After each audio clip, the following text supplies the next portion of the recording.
Okay. And so in terms of relationships, um, there are a lot of different norms that can apply.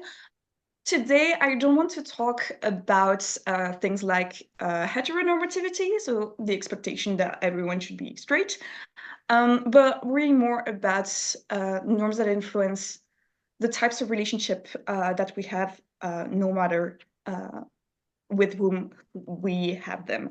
Some of the norms that we can point out in terms of relationship are, for example, norms around hierarchy and around scarcity. So to make it clearer, I've done this little drawing chart. I don't know how to call it. But in life, most people have this vision of things where some relationships, based on the type of relationship that it is, have more value than others.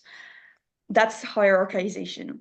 But then there's also this idea that the most valuable relationship are a relationship that you can only have with a limited amount of people. So usually you will have multiple acquaintances, and those are less valuable relationships. You'll have a bunch of friends that you're not specifically close to, but they're still more important to you than regular acquaintances. Then you will have some close friends, which will be even more important. You'll have your core family. I've set the hierarchy between those as kind of interchangeable because for some people, their close family circle is one of the most important group. I'm thinking, for example, of parents living with their children or or children living with their parents, things like that. But for a lot of people, they might consider some of their close friends to be more important than that family group because they're not living with their family, etc., etc. So those can kind of change. And then usually at the top of that pyramid, you have one romantic partner. I already put in the graph the possibility of having multiple romantic partner, but let's be honest, usually if we're talking about what's considered normal, it will be one. And it can only be one, and it has the most value. So this idea that we go up in value, and as we go, the group gets smaller and smaller. Those are some elements of this norm. Another element is in romantic relationships specifically, the idea of a relationship escalator or the escalation of relationship continuously as a sign of relationship health.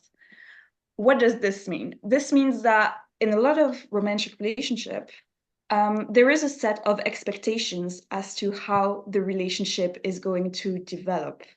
And that means that those expectations set up a bunch of unspoken rules as to when we're expected to do things and what things are supposed to happen when. So how it usually goes, this is obviously just a simplification of these norms. But one way that it can go is you first meet someone, you go on a few dates, then usually sex is expected to happen, and sex is taken as a sign that the relationship is getting more serious. It doesn't always happen in this order. Obviously, you can also have sex on the first date or start something as a friends with benefits situation and then start dating. But there's still a social expectation of sex as something that deepens a relationship. And for example, some people will get the question of, oh, but you've been dating for 2 weeks. Have you had sex yet? As a question that's trying to see, oh, is the relationship going well or not?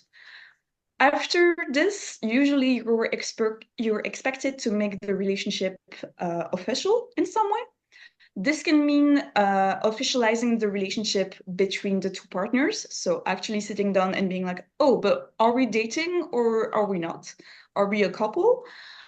It can also mean making it official to the people around us. So actually telling people that, oh, I'm dating this person, etc., etc. The next two steps are maybe a bit less clear in how I've named them. But social adjustments refer to this idea that once you're officially in a romantic relationship, there's an expectation that you will adjust your social lives to one another. So, for example, that your partner is going to come with you to family gatherings or to your friend's birthday, that they'll be invited to different kind of events, and also that you'll very regularly do certain types of go to certain types of events together. And this is expected. This is not, oh, do you want to come with me? It's more, oh, there's a family gathering, we're going. And it's kind of just an expectation. An extra step then is to actually share most of your life. So, for example, actually moving in together and therefore spending most of your unplanned time together as well as planned activities. And then if the relationship is going perfectly, you might reach what we can see as some kind of conclusion, something that will, how do I say, project to other people that this relationship is supposed to go on forever. This might mean having kids, it might mean getting married, it might mean buying a home together, etc., etc. The idea of this relationship escalator is really that you're not consciously taking one step after the other. You're kind of pushed in that direction all the time. So you're always consciously or unconsciously working towards the next step. And there's this idea that if you pause in that escalation, or if you decide to stop at one step and not to the next one, something might be wrong with the relationship. It's seen as suspicious. If you've been dating for 5 years, but you're still not talking about moving in together, people might start doubting whether this relationship is really going well or is really serious, for example. Obviously, this is the norm. This is what is expected. It's definitely not the only thing that is possible. And so I want to explore some forms of relationship that in one way or another go against these three principles of hierarchy, scarcity, and relationship escalation. Now is a good time for any question if there are any.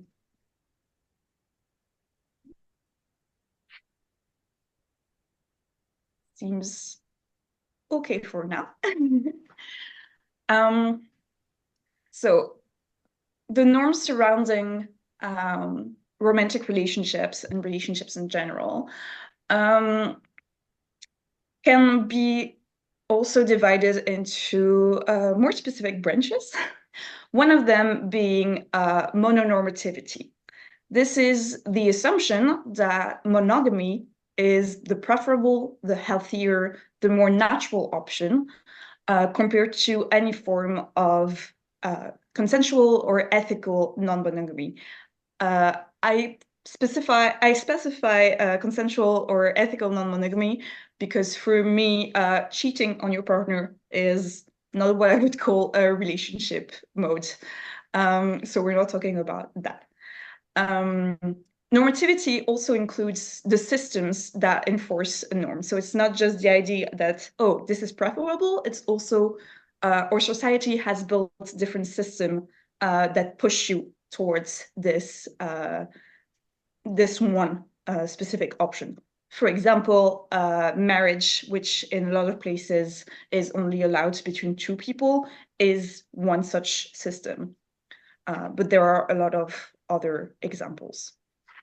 We have a question from Kitty, and yep. She's asking, is it normal in your culture for sex to happen before before it becomes official? I'm sorry, I can't get that out, Kitty.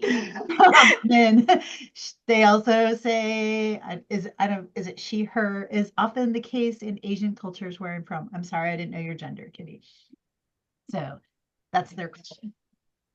Yeah, that's a really, really good point. And I should definitely have specified that it's true that the order of those different steps is definitely very culturally dependent. Um, and I think so. I'm speaking from, oops, I'm also clicking on my slide. Um, I'm speaking from a very Central European point of view. And I think here, the order of the steps and where sex falls in can also depend a lot on the age of the people involved. So there will be an expectation when people are younger that first the relationship becomes official and then sex happens. Whereas my experience or my feeling, I would say, of the culture around me is that as people get into adulthood, there is really a thing that you only officialize a relationship after it's become serious. And by that, a lot of people mean at least a few dates, and often sex will happen at some point during those few dates. Um, that's the feeling that I get. Um, I had another thing in mind that's escaping me for now. Um, but yeah, I would say that nowadays that's in my culture at least that's what happens a lot when it comes to adulthood. Um, Also because yeah, I feel like it's become kind of a thing to have several interactions, whether dates, whether sexual interactions, and be kind of fearful of officializing the relationship and of committing to the relationship. And that's how we get people talking about being in a situationship with someone or not being exactly clear of where we stand. Are we a couple or not? That's something that's very present in the culture right now for like 20 somethings, I would say. Um, so yeah, that's the context, and in this context, I feel like that makes sense. But it's definitely true that in other cultural contexts, sex would be expected to happen later on in the relationship or at a different step in that kind of escalator. Thank you very much for pointing that out. And you do have a couple additional comments just on this conversation. Monica says it can go either way in the US, whether we're going to have sex before officialness. Kitty, who uses they, them pronouns, says it is reiterates that it's not the case in the Asian cultures where they come from.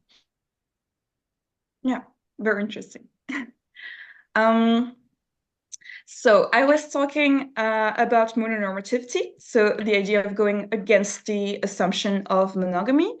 Once again, obviously, monogamy is not the only norm that exists in all of the world, and in some culture, there are forms of non-monogamy that are systemized. So marriages with from one man with multiple wives, for example, etc., etc.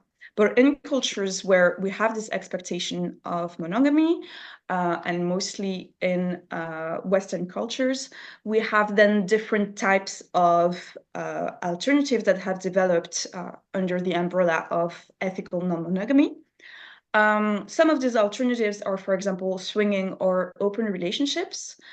These are alternatives that focus on sexual non-monogamy only. So swinging is swapping sexual partners with other couples or bringing in a third person during sexual encounters within your couple. So everything that happens still has this central couple involved, mostly.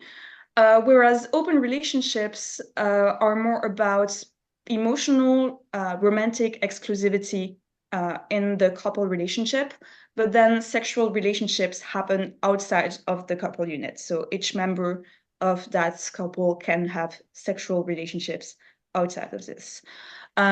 This is the broad definition of those terms. Obviously, as with a lot of labels, some people might define it a little bit differently and still pick one label over the other for personal reasons. But from my understanding, this is a good idea of the labels that people mostly use in English, once again. And then you have polyamory.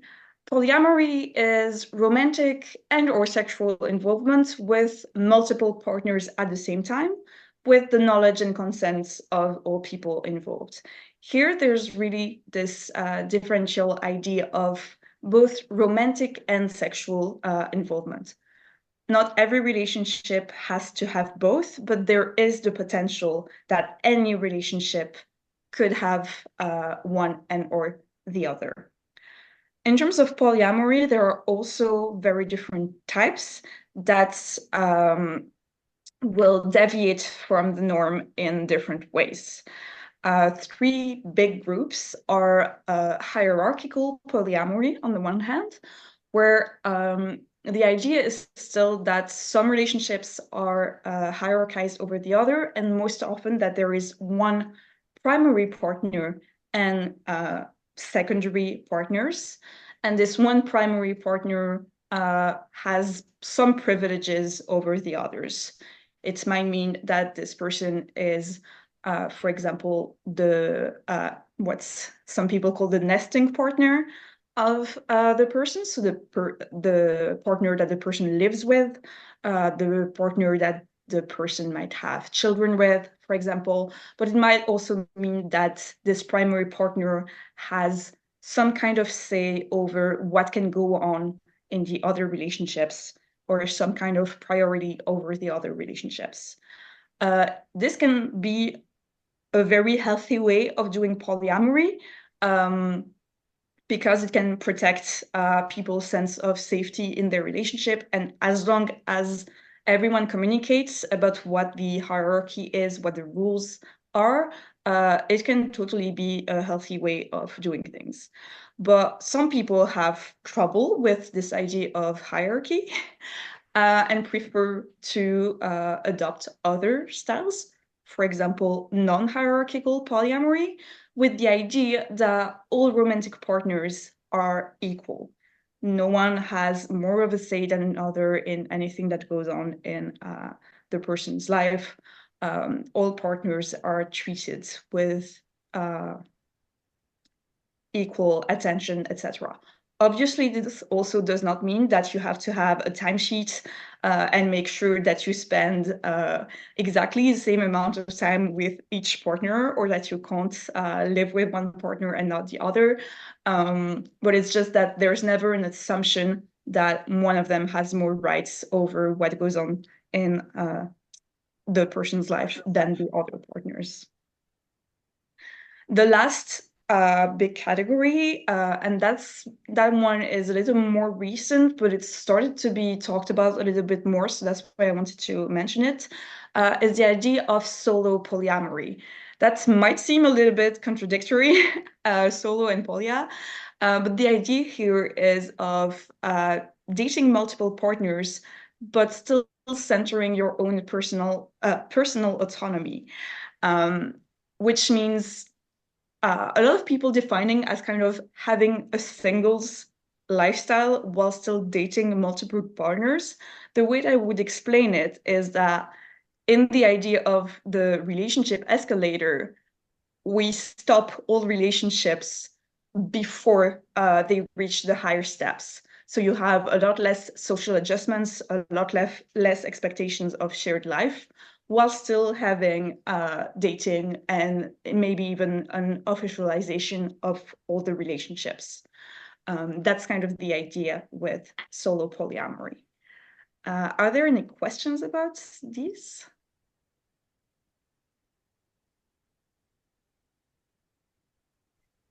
Kitty asks, is that not having a bunch of friends with benefits? That's a good question. I think in one way, you could define it that way, but it also depends on how you define friends with benefits. I think one difference that some people would make is whether there are romantic feelings involved or not, and also whether there are gestures of romance or not in that relationship. To be extremely honest with you, as a romantic person, the distinction between friends and people who are something else than friends is very vague to me because it's not really distinctions that I make. But I would imagine that in solo polyamory, there's still this idea of having romantic feelings for your partners, doing activities with those partners that you reserve to romantic partners and not friends. So, for example, having really romantic dates at the restaurant with candlelights or something like that, which you would not do with a friend. Not to say that no one can go to a fancy restaurant and have a candlelit dinner with a friend. I think that's a lovely thing to do. But some people really draw a distinction between those two categories. And I would say that's where there's a difference between just friends with benefits and solo polyamory. So we have a comment that says, interesting, sounds like an attractive model. Kitty replies, friends just get LED candles. And you have a question from Chris K asking, is solo polyamory the same as relationship anarchy? That's a very good question. I'm going to come to relationship anarchy a little bit later. Um, it is definitely, I think, one of the models that come closer. But for me, the big difference is that there is still a very strict distinction between who are the partners that I date and whom I do romantic activities with, and who are the people who are my friends. And if you want to be normative about it, who are just my friends. I absolutely hate the expression just friends. So I'm really using it between air quotes. But that's the way that some people might see it. So there are differences, but in terms of lifestyle, it's true that solo polyamory and relationship anarchy can look quite similar.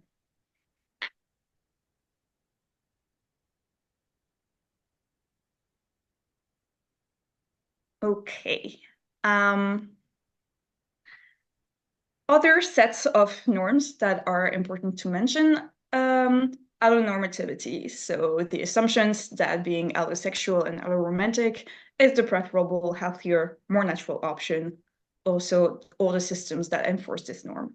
So allosexual, alloromantic, the opposite of asexual and aromantic. I do specify that for me, allonormativity is really this norm that you should always be both, um, because I think that's very present. And it means that if you are asexual but alloromantic or aromantic but allosexual, you will still face the consequences of being non-normative. You don't need to be aro-ace to face this.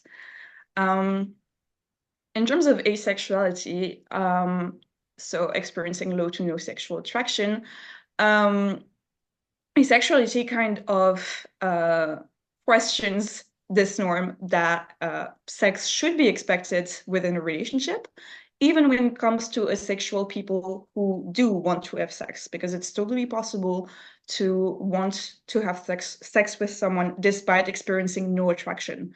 It might be because you desire some kind of closeness, because it's a fun activity to do, because you do still have a sex drive, even if you don't experience attraction for a specific person. Lots of reasons. But even when you're in that situation, just the fact of being asexual kind of means that it shouldn't be an expectation that you would want sex, and it shouldn't be an expectation that having a sexual relationship means that relationship has gained something, that it has more value, because now there is also this added dimension of sex. So that's one element which makes asexuality differ from normative relationship just by existing, no matter what relationship configuration, sorry, relationship configuration you're actually in. Similar things with aromanticism. Whether or not an aromantic person dates, just the idea of not experiencing romantic attraction questions a lot of normative assumptions that we have that, first of all, romantic relationships are more important, that they're the most valuable, and that's also the only way for a relationship to gain value is to develop as a romantic relationship. Because otherwise, if we take the normative assumption, in order to move categories, there aren't really other ways beyond becoming friends. It's always becoming a romantic partner or becoming family.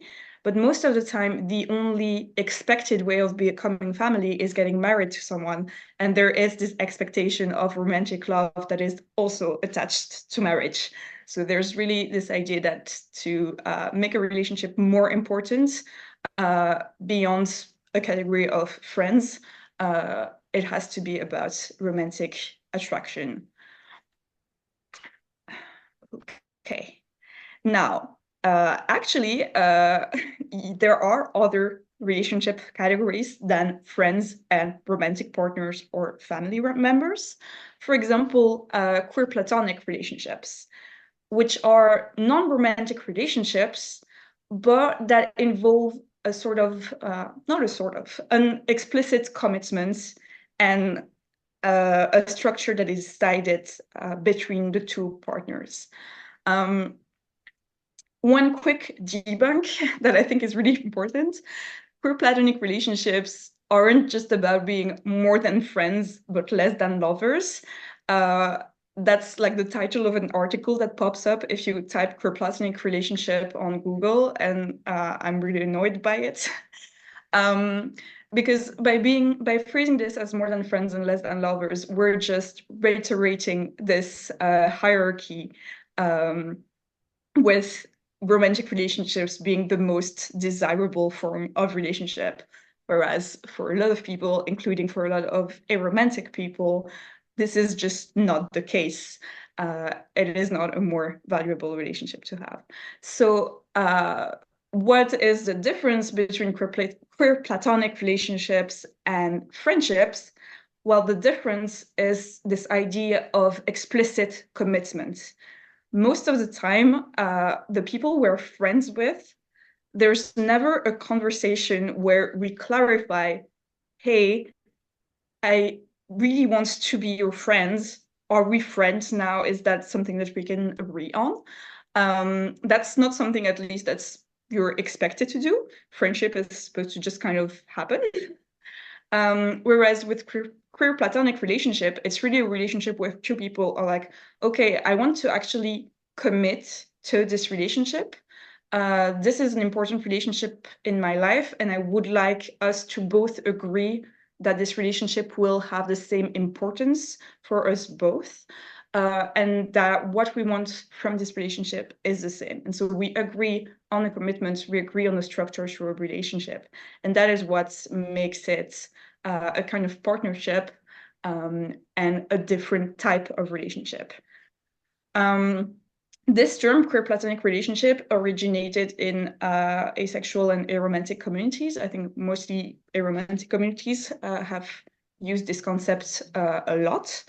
But actually, anyone can form a QPR. It's not reserved to those communities. But it has been a way for aromantic people, specifically, for example, to pursue some kind of explicit committed partnerships with someone without the assumption of romantic feelings. It's good to know that queer platonic relationships can also involve various levels of physical intimacy based on the partners. So some people will want physical intimacy, like holding hands, hugging, kissing. Some won't. And some QPRs might involve sex, while for some people that's not something that will happen within these kind of relationships. So physical intimacy can be part of it, but it's not one of the defining criteria for these kind of relationships. Are there any questions about this section before I move on to relationship anarchy?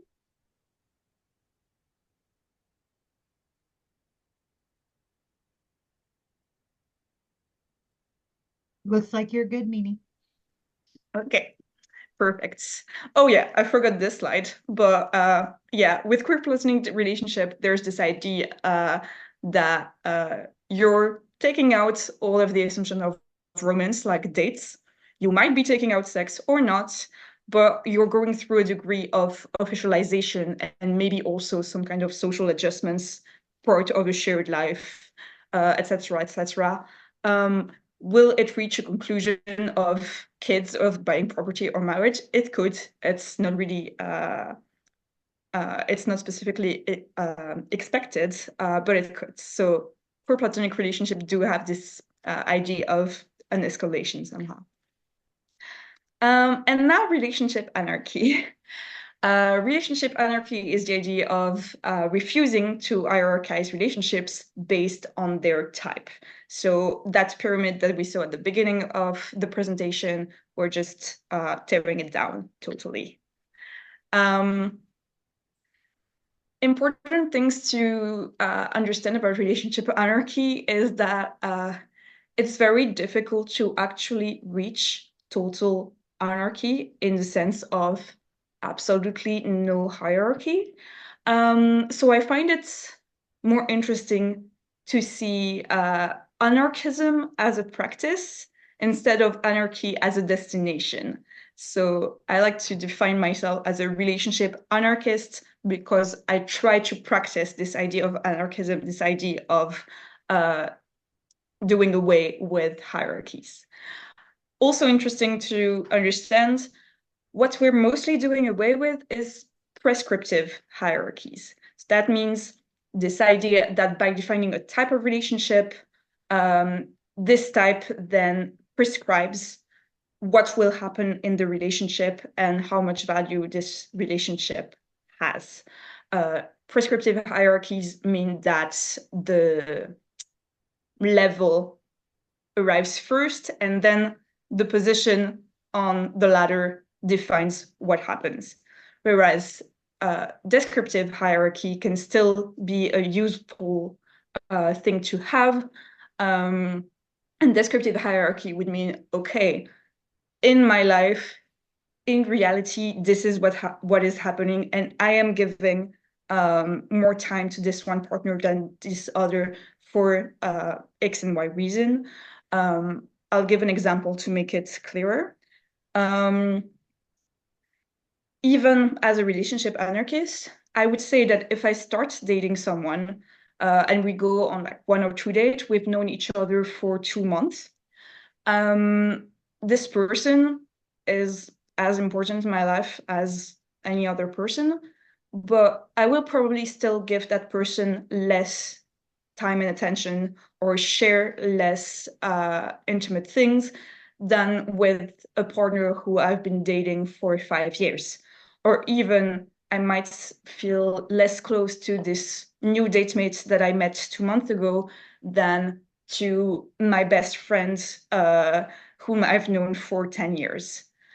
But at the same time, I'm not putting these relationships above one another. So there's not this expectation that, oh, but if my partner of 2 years asks me on a date on Thursday, and on Thursday I had plans to see this new partner, then I'm still going to go see my long-term partner. That's not how it works. If I had plans with one person, this person is going to have the priority there. So here I can still have a descriptive hierarchies to kind of help convey my expectations to different people and say, okay, I love what we have going, but also we've known each other for 2 months. So maybe in case of emergency, my long-term partner might still take precedence. While trying and working and practicing as hard as we can to not have this hierarchical structure be a default that we rely on. Another way to define relationship anarchy is the idea of rejecting any unspoken rule, any unspoken expectations, and instead deciding together what happens within the relationship. So we do away with this idea that by putting a new label into a relationship, we decide that new things are going to happen. So, for example, oh, I asked you out, now we are dating, therefore I am allowed to kiss you. But instead, if we want to add something to a relationship, or if we want to subtract something from a relationship, we have a conversation about it. So if I go to anyone whom I would like to kiss, I just ask, hey, I kind of feel this attraction to you. I would like to kiss you. Is that something that you would be okay with? And it's not something that then has to change the nature of the relationship. It's just we decide together what we want to share. This can be, yeah, it can be a little bit abstract to define relationship anarchy when you do it so quickly, because the thing is that relationship anarchy is actually more of a philosophy of how to do relationship than an actual relationship structure. You can be a relationship anarchist and still be monogamous. You can be a relationship anarchist and polyamorous. You can be a relationship anarchist and aromantic, etc., etc. So yeah, I find it helpful to more see it as a philosophy of relationships. Okay, if there are any questions about relationship anarchy, we can spend some time on them. I have a question. It was at the very beginning of this, so it might be related to before, from Kitty saying, how may officializing queer platonic relationships look like? Well, I really can't get that word out. I'm sorry. That's okay. Officialization. I can't say it clearly. And then also, is it personal or to people around you as well? That can really depend on the queer platonic partners.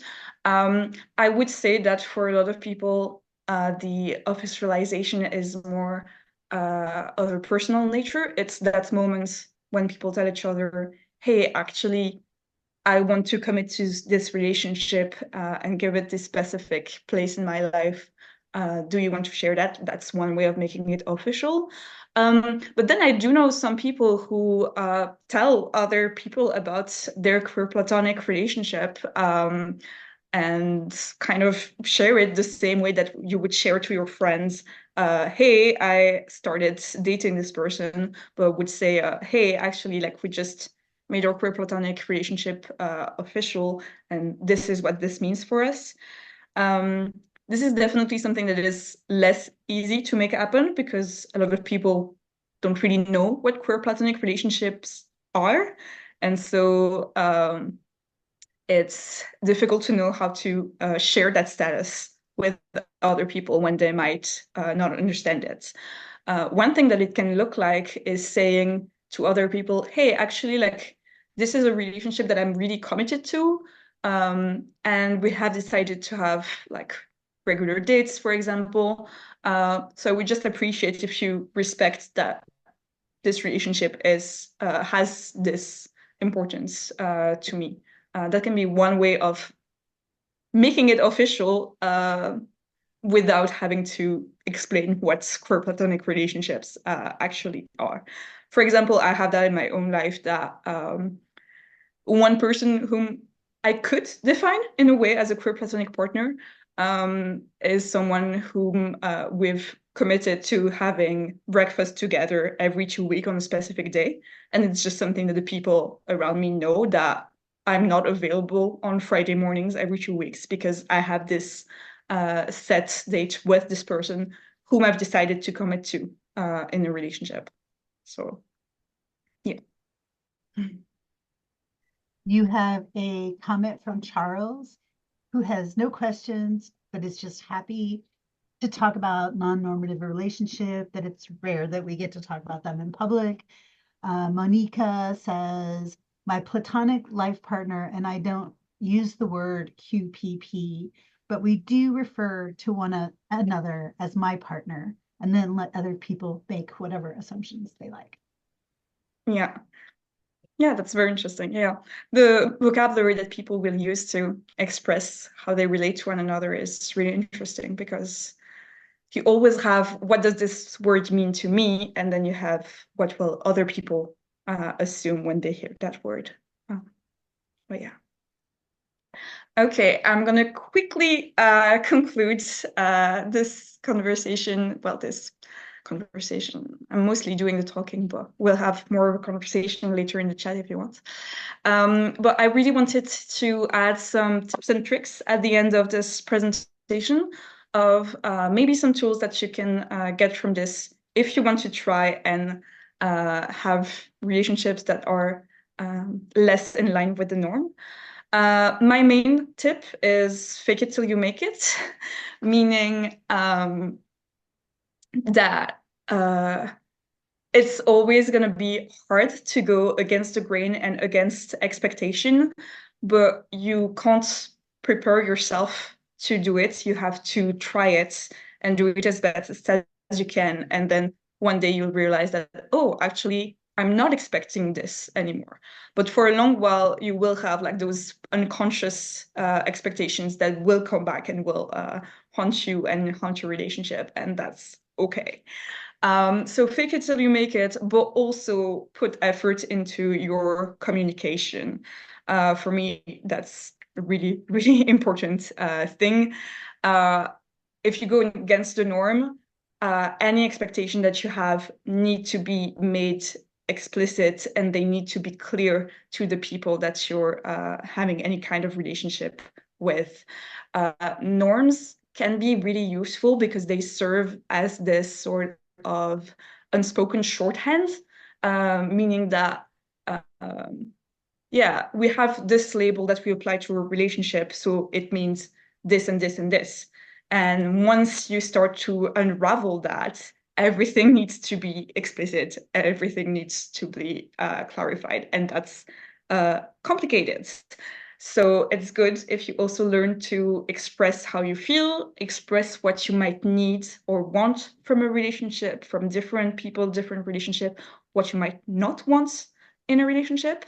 And I emphasize that this is something to learn. It's not something that's easy or that comes naturally, but it can be practiced and it will become easier with time. Also, it's good to know that not everyone is ready or willing to do this kind of work and have the conversations that non-normative relationships require. And that's okay. And it's not your fault. You didn't fail at communication if the other person does not want to have that conversation with you. It just happens, and it's up to you to judge if a relationship is worth it or not to try to communicate more or to do without. Some tools that can be useful if you want to explore these things are, for example, the Relationship Anarchy Smorgasbord. The idea of this tool is that it's a huge plate with loads of little dishes. And the dishes are different aspects of life that you could add to a relationship or not. So, for example, a sexual dimension, emotional support, intimacy, but also domestic tasks, for example, etc., etc. And the idea is to sit down with someone and really discuss, like, okay, do I want this in our relationship? Do I not want this? And just pick and choose what you want your relationship to be made out of. Other tools that exist are these kind of emotion wheels or needs wheel. They're just basically a list of different emotions or different needs that you can have, and that are just a good way to actually think about what you're feeling and think about what you might be needing from a relationship. Because, for example, if I feel fear in a relationship, is it because I need reassurance? Is it because I need more freedom in that relationship? Is it because I need I don't know, more care, things like that. Like one emotion could express different needs, and sometimes it's just good to sit down with yourself and have a think about it, so that you can actually go to your partner and tell them, okay, I feel this. I need this. Can you help me or not? One other tool, I learned this in like a workplace situation, like a workplace training, but I think it applies really well to relationship, is the desk methods of communicating. This can be really useful when you're bringing up complicated topics and potentially conflictual topics. So the idea is to first describe the facts of a situation, express your feelings about those facts. This can mean, for example, um, okay, you have canceled the last 2 dates that we had planned together. I'm describing facts. This makes me feel lonely and uncared for. I'm expressing my own feelings. This is a lot less violent to hear than, oh, you don't care about me. So it's a way to express things in a way where the other person doesn't feel judged and doesn't feel attacked for who they are. So describe the facts, express your own feelings, then specify a solution. In this case, you canceled the last 2 dates. I'm feeling uncared for. I would really like it if we could plan to spend at least an entire day together in the coming week. This is a proposal for a solution. And then conclude the conversation and conclude it by mutual agreement. So either the solution that you specified is accepted, or the person refuses that solution, and then you have a negotiation about, okay, what is then another potential solution to that problem. So for example, I'm not available this week, but for an entire day, but what we could do is I could spend time with you that morning, and then next week we have a long weekend together. That's another proposal of solution. The first person then accepts or not this solution. Obviously, this is the best case scenario where everyone accepts this method and we can have a peaceful negotiation. But just also basing the conversation on facts and your personal feelings without ascribing feelings to your partner can be a really useful way of doing things. Conclusion to all of this, because time is running out and you might have other live streams that you want to see. For me, the most important thing is to find out what works for you. I think one of the beautiful things about being queer is that when you put one foot out of normative expectations, you realize that you're free to do so many different things, and there are so many different paths that you can take. So find what works for you, be ready to communicate about it. And that is true even if what works for you is actually what is expected and is actually the norm. I think if you realize that you're really comfortable in normative, hierarchized, monogamous romantic relationship, that's great. But it would be even greater if you could still communicate about it as something that you want and not rely on it being the default. Because if you do that work of communicating your expectations, you're doing the work of slowly unraveling the power of normativity on our imagination and to make it more possible for people to ask for something different than those normative expectations. That's it for me right now. Once again, my email is there if you want to send me something. I'll be available on Discord as well. If you still have some time and there are any questions, I can also stay online a little bit to answer them. I am going to just point out a couple other conversations that happened as follow-up to our when is it normal to sex before being official. And we had talked about Monica, Kitty had started the conversation. Monica had said it can go either way in the US. Charles added, I think it changes across space, cultures, and time. 200 years ago in the UK, it would not be acceptable to have sex even before marriage. In a way, definitely. it shows how constructed and unnatural relationship escalation is. And Monica added to that, yes, it varies today across age groups, geographies, and religions. There are definitely a lot of influencing factors. And I think we may have, you do not have any new, oh, you have one new compliment that your hair and your jacket look beautiful today. So Kitty specifically says, P.S. Love how you coordinated your jacket with your hair, Meenie. I have also dropped Thank you. Meenie's email and link tree in the chat for y'all for convenience.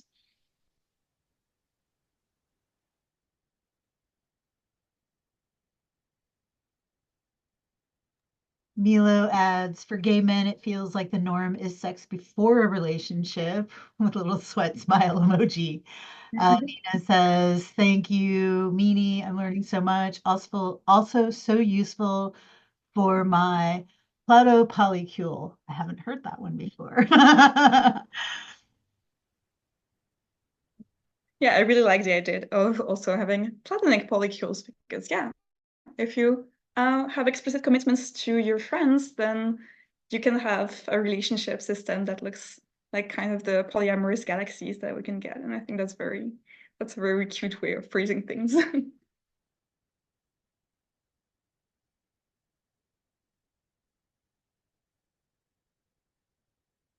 Okay, well, then I say I will be hanging out in the Discord server a little bit if any of you have any more comments. And thank you so much for being here, for joining me for this conversation. Thank you so much for your comments. And yeah, I think the discussion about how culturally constructed all of these expectations are is very, very important. So I'll also keep that in mind too if I ever give a similar presentation again to reassert that more explicitly. But thank you for bringing it up. And yeah, I hope you have a great rest of the day. I was going to say evening, but it's evening for me. It might be morning for some people. But a great rest of the day. Enjoy QZZF24 and I'll see you soon. Bye.